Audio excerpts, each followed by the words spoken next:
సన్న బియ్యం అని కాంగ్రెస్ ఇస్తుందని చెప్తుంది. కాంగ్రెస్ ఇచ్చేది 1 కిలో, కేంద్ర ప్రభుత్వం ఇచ్చేది 5 కిలోలు, ఒక మనిషికి 6 కిలోలు చొప్పున ఇస్తుంది. మొత్తం మేమే ఇచ్చుకుంటున్నామని ఇప్పుడున్న రాష్ట్ర ప్రభుత్వం చెప్తుంది. దీనిలో డీటెయిల్స్గా నీకు ఒక మనిషికి 6 కిలోలు ఇస్తే మీ కుటుంబం 4 ఉన్నాయనుకో, 4 24 కిలోలు వస్తాయి. ఇలా డీటెయిల్స్గా నీకు సబ్సిడీ కేంద్రం ఎంత ఇస్తుంది పోతుంది, రాష్ట్రం ఎంత ఇస్తుంది, రాష్ట్రం ఎన్ని కిలోలు ఇస్తుంది, స్టేట్ ఎన్ని నరేంద్ర మోడీ గవర్నమెంట్ ఎన్ని కిలోలు ఇస్తుంది, అన్ని క్లియర్గా ఉన్నాయి. దీన్నైతే ఎవరు మోసం చేయరుగా.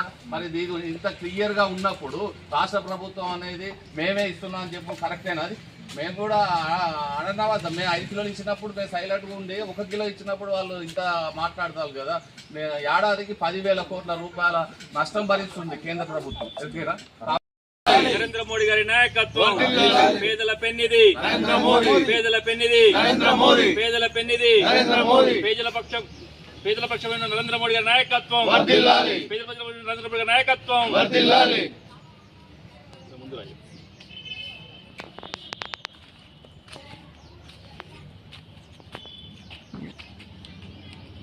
సొమ్ము కేంద్రానిది, సోకు రాష్ట్ర ప్రభుత్వాన్ని.